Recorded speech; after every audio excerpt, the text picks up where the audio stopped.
that killed thousands of people and injured thousands in the two countries. Mr. Putin said Russia shared the sadness and pain of those who lost their loved ones, disclosing that Moscow 76 aircraft with rescuers ready to fly to Turkey to help in the rescue efforts. In the meantime, Israel says it has received a Syrian request for assistance with earthquake relief for the Arab state and that it was prepared to oblige in what will be rare cooperation between the enemy. She opened Zaria to trans-border trade and was said to have initiated kola nut cultivation in the ancient kingdom. The Hausa Muslim figure was born in 1533 and died in 1610 at the age of 77 years. Folklores remember Amin of Zazzau as a brave, smart and talented leader whose giant statue now adorns the National Arts Theatre in Lagos, Nigeria, while many educational institutions bear her name. Western Spring Television identifies Queen Amina as a watershed character in history.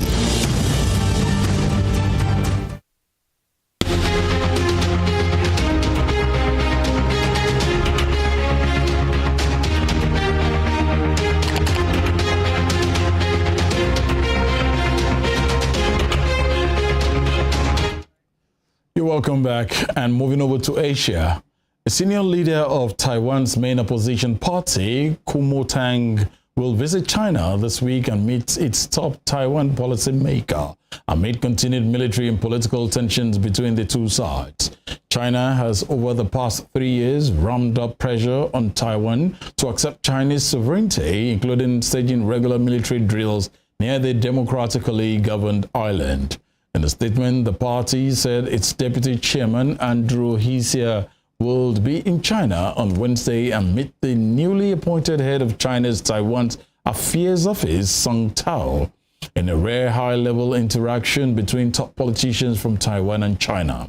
The KMT said Mr. Hsieh, a former Taiwanese diplomat and one-time head of Taiwan's Mainland Affairs Council, and his delegation will conduct exchanges and dialogue on the basis of equality and dignity.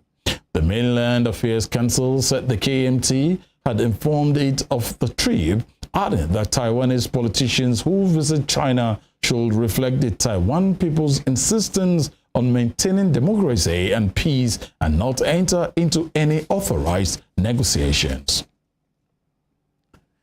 In the meantime, China's Commerce Minister Wang Wentao said talks held with Australian counterpart Don Farrell were a key step towards bringing bilateral economic and trade ties back on track, with the relations improving after being strained in recent years. Mr. Farrell said the virtual meeting held this morning represents another important step in the stabilization of Australia's relations with China. Last month, Chinese officials relaxed import bans on Australian coal as both countries work to improve diplomatic relations after more than 2 years of Chinese trade restrictions on a range of Australian exports. Mr. Wang said China is willing to restart its mechanism facilitating dialogue with Australia on economic and trade issues and to expand cooperation in emerging areas, including climate change and the new energy sectors. The Philippine Coast Guard has stepped up its presence in the disputed South China Sea by deploying additional vessels and conducting more sorties and overflight to protect maritime territory and the country's fishermen. Beijing's sweeping claims of sovereignty over the waterways have drawn repeated complaints from Manila, which has ramped up its rhetoric against reported Chinese construction activities and the swarming of Chinese vessels in the resource-rich waterway. The commandant of the Philippines Coast Guard, Admiral Artemio Abu, stated this in an interview, revealing that the Guard is making sure that the presence of its vessels is felt by fishermen in the area. He noted that the 26,000-strong Coast Guard has 25 primary ships that can be used for deployment and patrols. This comes as President Ferdinand Marcos Jr. last week approved a U.S. request for expanded access to Philippine military bases as Washington seeks to extend its security options as part of efforts to deter what it perceives as China's aggressive policies in the region. Some 47 people are on trial for flouting Hong Kong's controversial national security law in the largest case of its kind. They include some of the city's most prominent pro-democracy figures, such as activist Joshua Wong and Benny Tai, accused of subversion for holding an unofficial primary election. Most of them have been detained for the past 2 years on national security grounds. Critics say the national security law is used as a tool to crush dissent, but Chinese and Hong Kong authorities maintain is needed to curb unrest. Long queues of supporters were today seen outside the West Kowloon Magistrate Court, where the hearing is taking place. In the Middle East, Israeli forces have shot dead at least 5 Palestinian men during a raid on Jericho in the eastern occupied West Bank. The large-scale raid took place in the early hours of this morning in the Aqaba Bet Jabbar refugee camp, which has been under an Israeli siege, as described by Palestinians, for more than a week and continued until after dawn. Confirming the death of 5 people, the governor of Jericho said 3 others were also injured in the raid. The Israeli military initially said in a statement that it had killed 7 men in total, including 2 responsible for an attempted shooting attack in Jericho on January 28th and 5 others who had engaged the army in fighting during the raid. The army said it withheld the bodies of 5 of the men killed, including those it claimed were members of the Hamas cell in Jericho, including the perpetrators of the Almond checkpoint operation.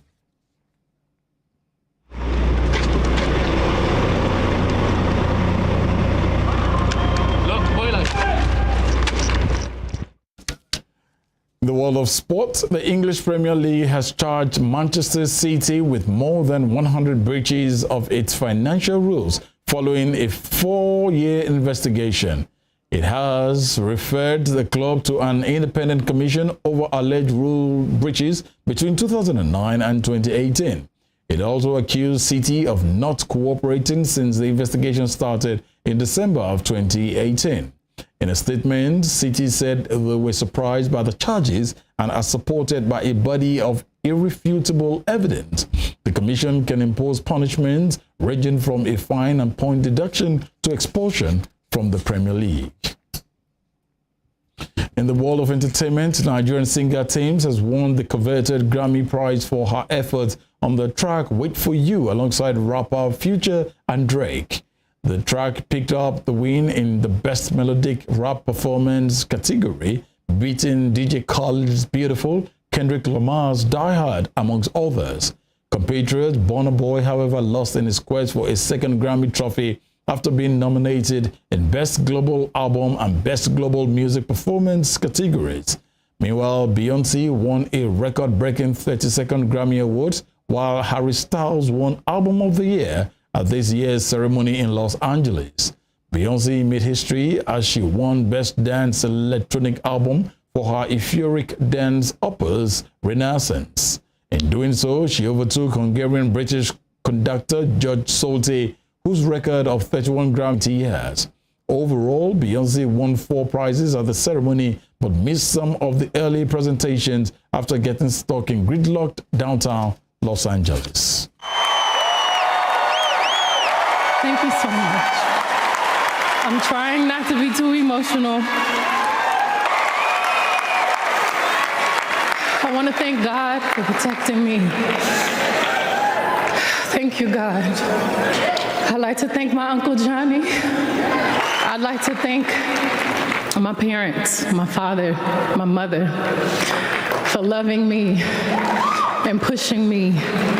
I'd like to thank my beautiful husband, my beautiful 3 children who are at home watching. I'd like to thank the queer community for your love and for inventing this genre. God bless you. Thank you so much to the Grammys. Thank you.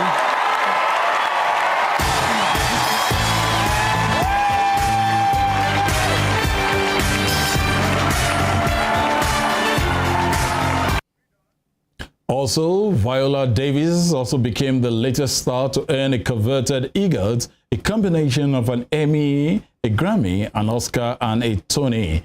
The Hollywood star made history at the 65th Annual Grammy Awards with her win for the Best Audiobook Narration and Storytelling Recording category. And the Grammy goes to Finding Me, Viola Davis!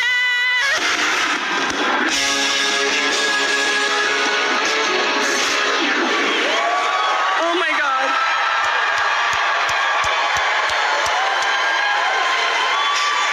I wrote this book to honor the 6-year-old Viola, to honor her life, her joy, her trauma, everything. And it has just been such a journey. I just EGOT. Harper's Collins, Lavelle Levette, you epitomize sister friend, and really to everybody who was a part of my story.